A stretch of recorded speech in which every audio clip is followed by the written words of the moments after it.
Bom, nós vamos hoje conversar, na verdade vai ser um resumo de tudo que nós falamos até agora. Por que mesmo um tratamento nutricional efetivo pode falhar? Então nós vamos ver o papel da água citoplasmática, estruturada, como restauradora da função celular, e vários outros fatores que em você, colocando os 45 nutrientes do indivíduo, o efeito desejado não é aquele que você obtém. Você obtém uma melhora, o paciente veio depois do consultório, no retorno, melhorou de 0 a 10 quanto? Ela fala 40%, 30%, sabe? Então, é que faltou alguma coisa, O mais frequente que falta, geralmente, é a presença de metais tóxicos. A presença de metais tóxicos atrapalha a função daqueles 45 nutrientes que nós conversamos. E logo na primeira consulta, você já deve captar o seguinte: se o indivíduo está com uma sobrecarga emocional pequena de longa duração, ou uma sobrecarga emocional grande de curta duração. Aí você sabe que esses dois fatores, eles silenciam genes como um mecanismo de defesa. Eles adormecem genes. Então, acontece uma metilação desses genes e uma desacetilação. Aí, funciona só aquilo que é necessário para o sujeito viver. Ou melhor, sobreviver. Mas não desfrutar da vida. Isso vocês captam logo no início. Vocês conversam com o paciente. E lá no questionário tem lá sobrecarga emocional, sobrecarga de trabalho. Lembra aquele questionário que nós colocamos no início?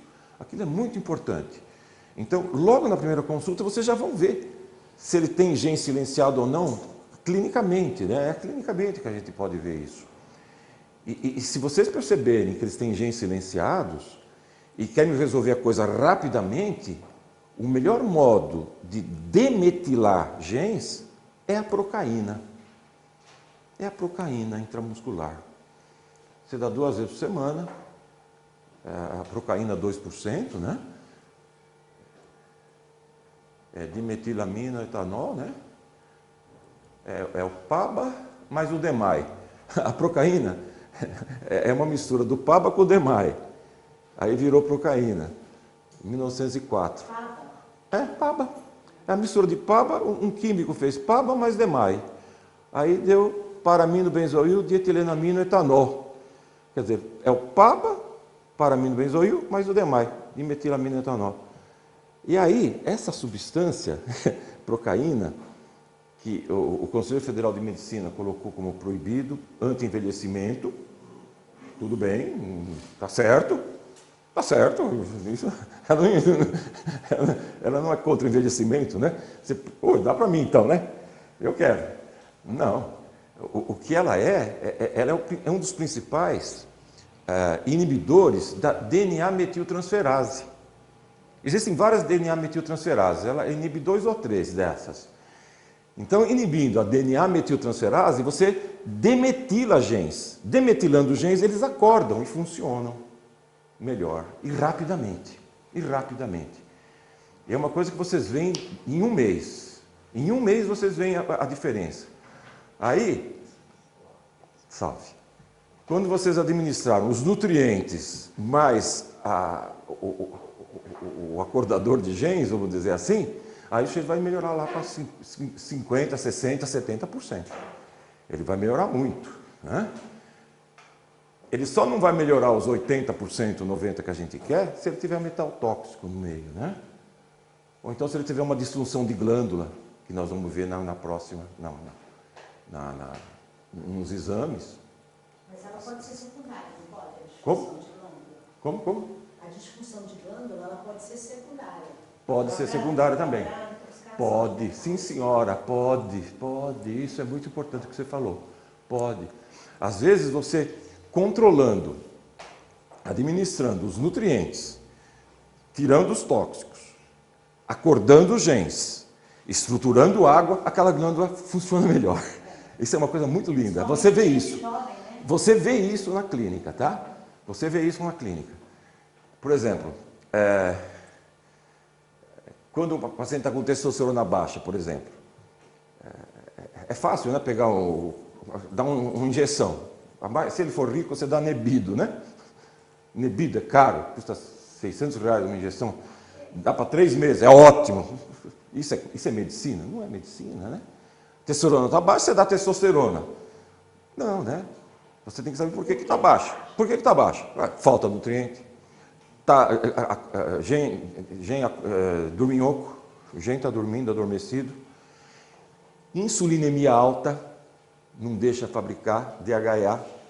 DHA baixo, né?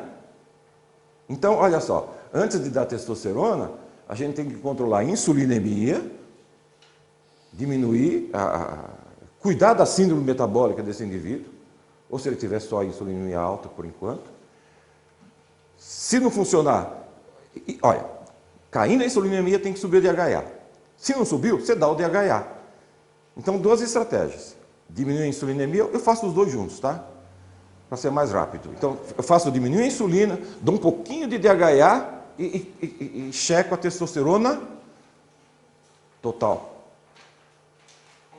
Ou livre. Qual que eu checo? Testosterona livre, né? Que é aquela que eu quero. Que é aquela que realmente funciona. Como? Não ligado, isso. Aquela que realmente funciona.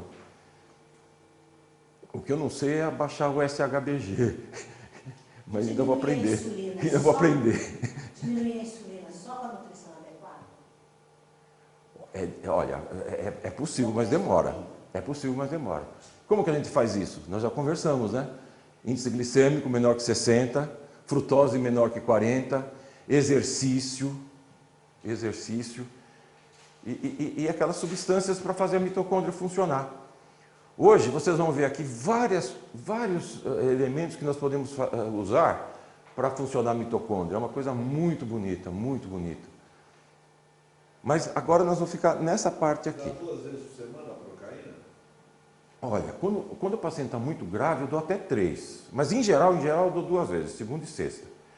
Intramuscular lento, manda ficar sentado, né? Porque ela pode fazer cair a pressão. E a procaína, pessoal, tem outra coisa interessante. A procaína, ela polariza a célula, sabe? Ela aumenta a polarização da membrana, se é que ela existe, a membrana. Aumenta a polarização. Aumentando a polarização, aumenta a ATP. É uma coisa milenar, é um mecanismo ancião. É a mesma coisa que faz a dieta rica em potássio e baixa em sódio, né? A dieta rica em potássio e baixa em sódio polariza. Demora 15, 20 dias para acontecer isso. A procaína não, é de imediato. Você polariza a célula e se essa polarização acontecer no cérebro, o cérebro vai funcionar melhor. Para depressão é muito bom, é muito importante para depressão, pessoal. Esses pacientes que vêm com depressão, passando de vários psiquiatras, vários medicamentos antidepressivos, você vai ver o indivíduo, aí você tem que estudar melhor, né? De início eu dou os nutrientes, vou dar a forma depois para você sobre isso, eu vou dar, não vou esperar o ano que vem não, vou dar esse ano, a forma para fazer a norepinefrina, noradrenalina, que vai dar dopamina, né? E a forma para dar a serotonina, né? A gente dá as 2, mais a procaína para acordar genes, e ver se não tem depois chumbo. A biorressonância já pode dar o chumbo direto, né? A gente faz a biorressonância. Essa biorressonância é uma coisa que a gente tem que regulamentar, essa biorressonância. Ela existe desde 1947, é usada em vários países da Europa. Eu já fiz um estudo, não publiquei, eu fiz estudo para mim aqui, no consultório, para saber se eu podia confiar. Então, eu comparei Doctors Data, que era o que a gente tinha na época, né, com a biorressonância, e dá quase 45%, 0,45 loop. Quer dizer, é fidedigno, sendo bem feito, né? Sendo bem feito. Sendo bem feito. E quem mais estudou isso aqui, pessoal, eu faço questão de dizer, foi o Gärtner. Vocês já ouviram falar do Dr. Gärtner? Lá do Paraná. Do Paraná. Ele que nos ensinou tudo isso. Ele que nos ensinou também aquele sinal, claro, escuro. Lembra esse sinal? Que é alergia alimentar. O sinal aqui, né? Ele que nos ensinou tudo isso e escreveu vários livros. E ele fazia diagnóstico de parasitas. Ele chegou a fazer isso, né? Pegou o parasita, dinamizou e via que tinha parasita e checou com o exame de fezes, com o exame de fezes bem feito, não o exame de fezes feito por aí. Aquele exame que você toma um purgante no laboratório, faz as fezes, colhe as fezes no laboratório e olha na hora, né? Foi esse tipo de exame que ele fez e deu correlação. É bem esquisito, né? Fazer exame de fezes pelo dedo, né? Ele falava que a pessoa tinha fungo. O senhor tem fungo no pé. Ele dinamizava os fungos e... Dá para saber. Eu tenho feito aqui, você sabe que eu faço clamídia, micoplasma, EBV, todos esses micro-organismos, né? E tem dado correlação, por exemplo, da clamídia na biorressonância, eu tenho clamídia no sangue. Tenho visto. Micoplasma eu não tenho para fazer a biorressonância. Não tenho EBV, não tenho citomegalovírus. Não sei se já fizeram, eu precisava muito disso para mais rápido. Eu já sabia na hora, né? Porque ele faz aqui em 15 minutos, nós sabemos várias coisas, né? O que mais? Só para falar dessas bactérias e vírus, tem uma paciente que veio com dor articular de longa data, dores articulares, que FAN negativo, CCP negativo, que você me ensinou, fator reumatóide negativo e dor articular, mas muito, era artrose, né? Era artrose. Então, ela tinha EBV, ela tinha micoplasma, ela tinha clamídia. Então, depois de matar esses bichos, a bicharada, matando a bicharada, sumiu a dor articular dela. Sumiu. Salve. Sumiu, desapareceu. E eu não dei antibiótico, eu dei os nutrientes, né? Bom, nutriente, mais ou menos nutriente. Eu dei a difosfato de cloroquina, né? E dei a cimetidina, que mata o EBV. É um protocolo que eu dei para você, Luiz. Eu vou dar para vocês isso. Então, não dei Valtrex, não dei a ciclovir, dei os outros elementos, né? Agora, ela melhorou mesmo com sulfato de cobre. Eu dei todos esses aqui não estavam melhorando. Eu dei sulfato de cobre, 15 miligramas, 2 vezes ao dia. Dá efeito colateral, sabe? Dá enjoo, náusea, mas ela conseguiu tomar por 45 dias. Quando ela tomou sulfato de cobre, 15 miligramas, 2 vezes ao dia, a dor sumiu. Porque o sulfato de cobre mata vários micro-organismos, sabe? A Rura usa muito sulfato de cobre, né? Jura. Isso. É aquele negócio azul do figo. Aquele azul do figo é sulfato de cobre, né? Mas aí não vai dar excesso de cobre? Então, vai ser dar por curto espaço, curto período, né? Curto período. Mas acabou, eu dei 2 meses. Podia até ter dado 1 mês só, viu? Ela tomou 45 dias, tá? Mas depois, acabou a dor, acabou. Uma dor que ela tinha há mais de 10 anos. Tinha ido em reumatologista, ela não conseguia tomar um anti-inflamatório, corticoide. O que tem lá? Quando eu matei aqueles bicharadas toda, acabou, sumiu. Agora, pessoal, o que a gente faz de bicho? Citomegalovírus, a gente fez o Epstein-Barr vírus, o micoplasma, bactéria, clamídia, toxoplasma, isso nunca dá, não dá efeito. O herpes vírus, 6. E a gente sabe que tem 90% de bactérias. Você é cheio de bicho no seu corpo, 90% do Mário é bactéria. É aquela moça que veio aqui. É verdade, aquela moça. Lembra daquela moça? Ela que era bactéria. Mas o Mário agora ficou no lugar dela.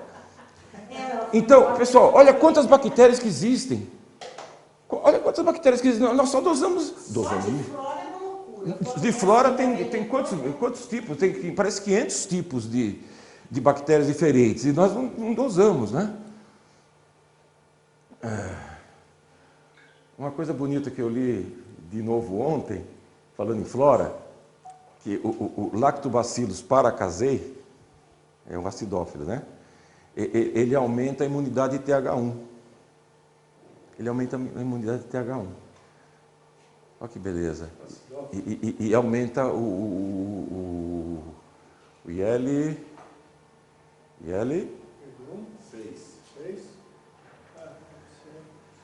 L10 ou L12? Acho que é aumenta L12.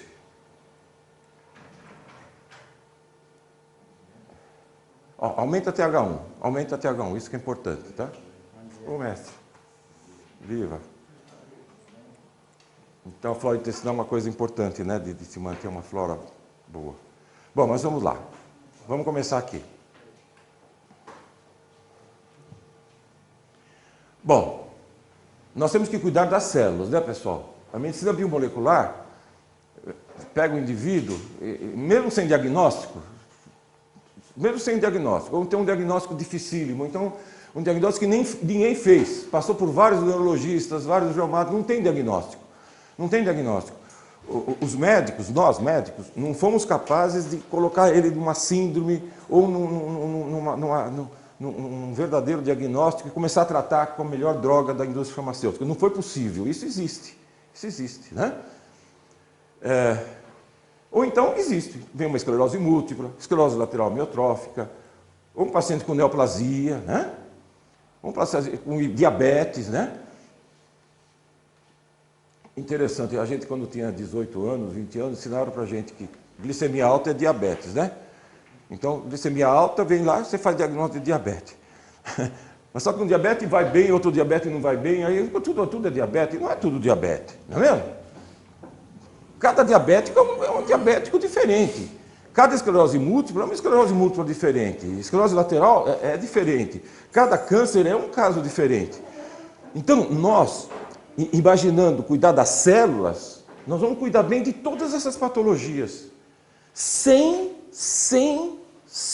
prescindir da medicina que nós nos formamos. Sem prescindir disso. Nós vamos usar as armas, claro que nós vamos usar as armas da medicina convencional. É claro, ela é a nossa base. Mas isso daqui tem que ser feito. Isso aqui é uma outra base. É uma outra base que tem que ser inculcada nos médicos, lá na faculdade, sabe? De início, assim, sem prescindir da outra. A outra é importantíssima, tudo bem. Mas talvez a gente consiga transformar a outra nessa como base. Porque aqui nós vamos cuidar das células, do intrínseco do indivíduo, não é mesmo? Vamos cuidar da energia, vamos cuidar do metabolismo dessas células. E assim fazendo, cuidando bem dessas células, a medicina convencional, o que vai acontecer com ela? Vai aumentar a eficácia. Vai aumentar a eficácia da nossa medicina convencional. E às vezes, o fundamental é o suficiente para cuidar da doença. Às vezes é o suficiente. Então, cuidar das células. Para não sofrer, para as células não sofrerem, nós fazemos a prevenção, né? Fazemos a prevenção. Então vem um indivíduo com ferritina alta. Ele não tem nada, mas tem ferritina alta. Vamos abaixar essa ferritina. Como nós vamos abaixar essa ferritina? Doação de sangue, né? E nutrientes para retirar o ferro do intracelular, que é uma fórmula que eu já dei para vocês. Tem o cromo, tem a curcumina, tem vários, a silibinina, tem uma fórmula que eu já dei para vocês aqui, para tirar o ferro, né?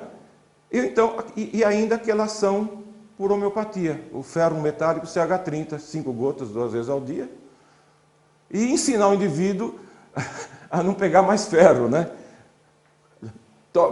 Coma carne com cerveja, né? Não com suco de laranja, não é mesmo? Ou com caipirinha, né? Não com suco de laranja. Come verduras lá do rodízio antes de comer a carne. E depois da carne tomar 2 xícaras de café ou uma xícara de chá verde e um chimarrão, né? Olha o pessoal lá do norte, do sul, né? O pessoal come muita carne. Com licença, eu vou tirar isso daqui. O pessoal come muita carne, mas toma chimarrão. E aí, não absorve ferro. Ixi, agora... Prevenção, né, pessoal? Isso é prevenção. Se ele tiver metal tóxico, e nós tirarmos o metal tóxico, isso é prevenção, é a verdadeira prevenção. Se ele tiver níquel é carcinogênico.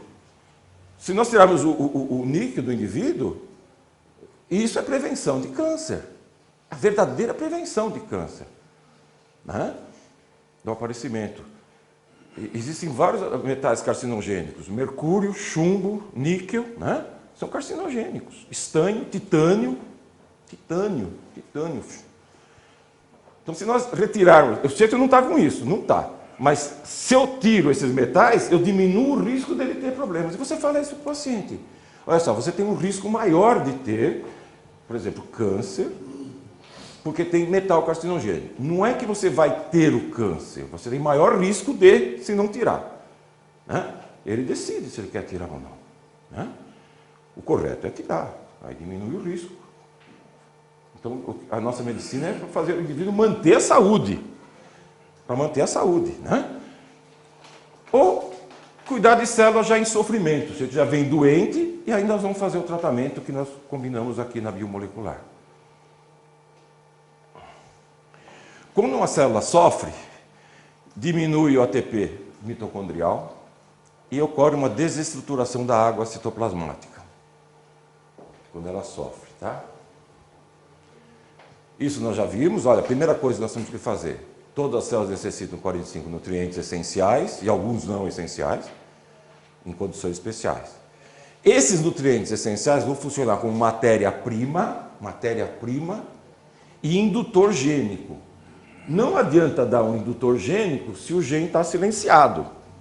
Então vocês têm que prestar muita atenção nisso. Eu vou dar um nutriente. Por exemplo, a ortomolecular só pensa em dar nutriente. Mas se der nutriente, e eles pensam em indutor gênico, tudo bem, está certo. Mas se o gene estiver adormecido, não adianta, não vai funcionar. Precisa prestar bem atenção no gene dorminhoco. Células não funcionam bem quando existem no organismo metais tóxicos, agrotóxicos, aditivos, pesticida, parabeno, excesso de ferro, excesso de cobre.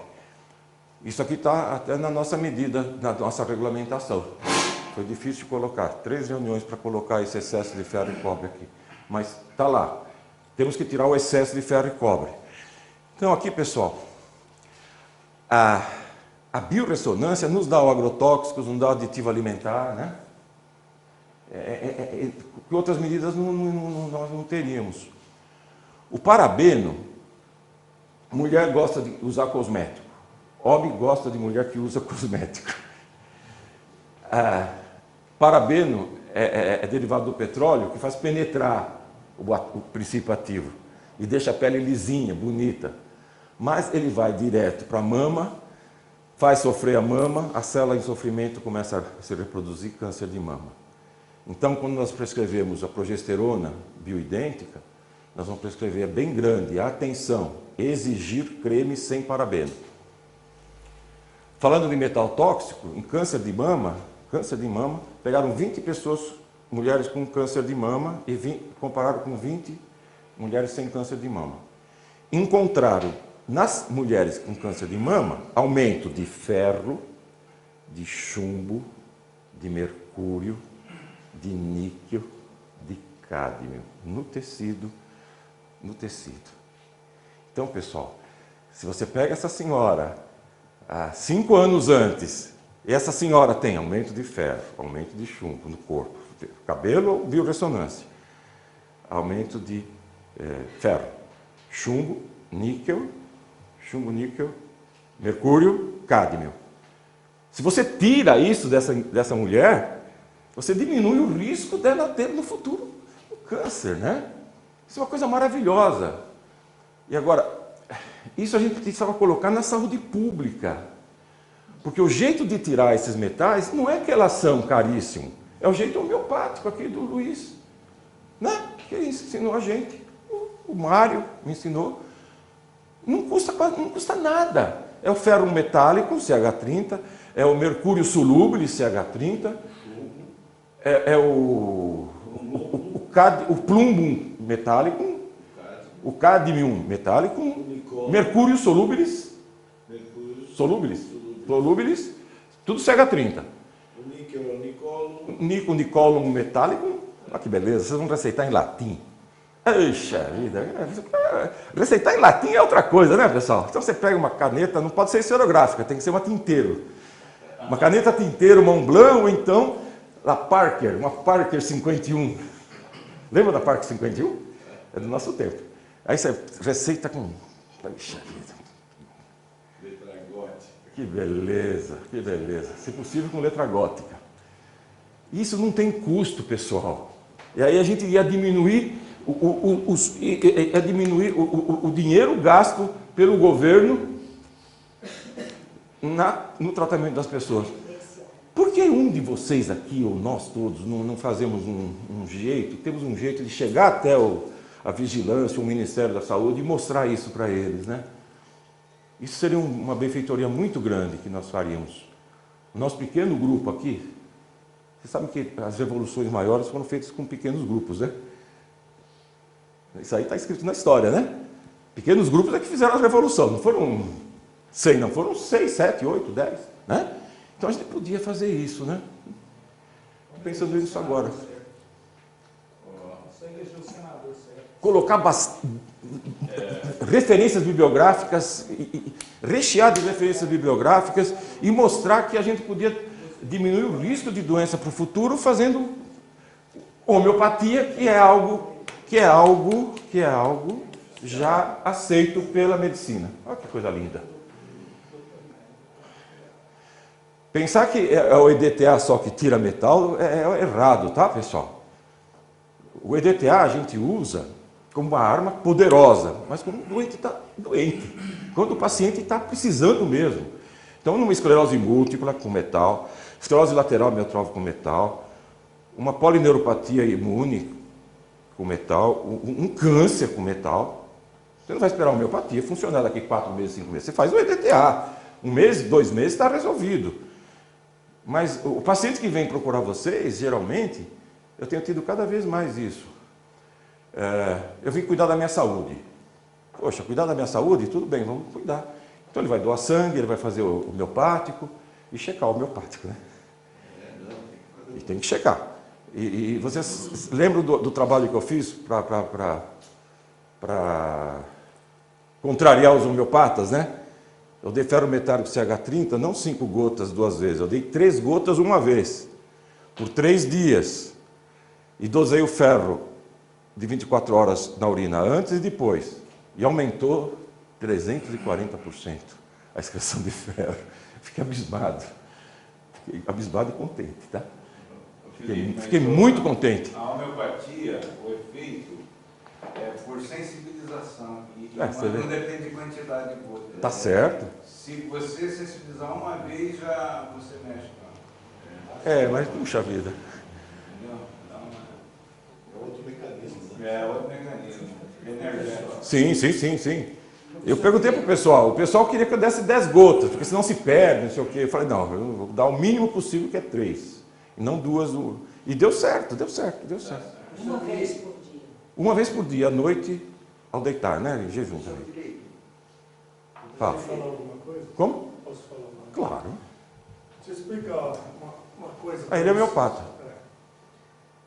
Não é bem tão simples assim o uso da homeopatia. Sim. Esse tipo de coisa que o Felipe falou, você dá o ferro, você dá o plumbo, você dá o mercúrio, tudo bem. Só que você não pode dar muito tempo seguido. Isso que ele fala. 3 meses, né? 60 dias. Pois é, isso aí faz 60. patogenesia. Se não, o que, Mário? Faz uma coisa que chama patogenesia. Você sabe o que é? Patogenesia. É a base toda da matéria médica homeopática. Tá? Então, você começa daí, você vai desenvolver sintomas de mercúrio, de plumbo, de níquel. Isso. O médico que sabe reconhecer, identifica, o homeopata e resolve. Exatamente. Quem não conhece vai comer bola e vai complicar, vai medicar em cima. Então, é preferível dar, que meu filho falou, um período curto, elimina e pronto. O que é período curto? 30, 60, 90? No quê? Do CH30? Não, um mês de jeito nenhum. Hã? Um mês de jeito nenhum. Não? Eu tenho experiência de um mês. Estamos tendo controvérsias com os homeopatas. Eu quase entrei com um mês. Eu fiz com 15 dias de várias, sabe? Então, eu estou falando experiência prática, de consultório. Não deu um mês. Eu tenho dado, faz Não tempo. deu um mês, porque eu já vi um monte, estou pegando de colegas que estão dando, por exemplo, você dá fósforo. Você já viu dar necrose óssea? Não, fósforo não deu. Não Vai dou dar. fósforo, não. Fósforo eu dou dose única de leve. Então, Ó, do quê? Do quê? fósforos. Ah, fósforo hoje não dá, né? Pois é. Fósforo não dá. Não tem fósforo aí. Não. Sei. A gente não dá fósforo. O cádmio. Bom, então, olha, nós temos controvérsias aqui. Ele dá por um mês, pediatra. Ó, olha, o homeopata aqui dá um mês. Outro homeopata dá Não, ele dá menos. 2 meses. Não, Eu não sou homeopata aqui, eu dou sempre 3 meses, tá? Eu dou 3 meses e checo. Eu acho que 1 mês, 2 meses. Pessoal, fique tranquilo. Tá. Professor, se nós podemos. Professor, Agora, se nós fizermos, acho que nós vamos fazer, né? A gente ensina os médicos a patogenesia, né? Que você chama. A gente fala, se houver isso durante o tratamento, não trate, deixa assim. Quantos dias você Pronto. deu que eliminou pelo que você mediu? 3 meses eu sempre dou, viu? E Não, depois você checo. deu o que você mediu. Você deu o Foi 3 seu dias. trabalho. 3 dias. Isso já fala tudo, não fala? Não, mas espera lá, aumenta 340%, mas tem que aumentar, continuar aumentando para tirar tudo. Não, o que você precisaria fazer é não dar parar os 3 dias e depois de um mês medir novamente sem remédio. Como é que está a eliminação? Aí que é o negócio. Vamos fazer, é fácil O fazer. negócio é desencadear, né? Desencadeou. Provavelmente. Vamos fazer então. Vamos fazer, pessoal. Nós temos um consultório, o convênio paga, urina de 24 horas ferro. É só fácil, é fácil.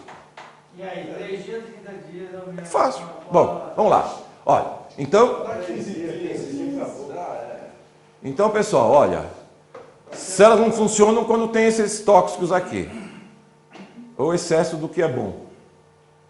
Células não funcionam quando existe alergia alimentar. Então, quando vocês veem paciente, vocês pegam e puxam isso aqui nele, né? Para ver se não tem alergia a leite, aqui atrás, vocês já viram. Se não tem aqui, claro, escuro, olheira, né?